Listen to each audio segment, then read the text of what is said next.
Breaking news చూస్తున్నాం. తెలంగాణలో పంచాయతీ ఎన్నికల సందడి నెలకొంది. పల్లెల్లో సర్పంచ్ ఎన్నికలు జోరందుకున్నాయి.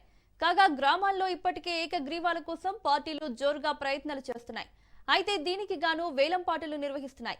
గ్రామానికి అవసరమైన అభివృద్ధి కార్యక్రమాల నిర్వహణ కోసం ఎవరు ఎక్కువ డబ్బులు ఇస్తే వారే సర్పంచ్ అంటూ గ్రామస్తులు తేల్చి చెబుతున్నారు. దీనితో సర్పంచ్ పదవికి పోటీకి ఒక్కరికంటే ఎక్కువ మంది ముందుకు వస్తే ఎవరు ఎక్కువ చెల్లిస్తే వారికే సర్పంచ్ గిరి అంటూ తేల్చేస్తున్నారు.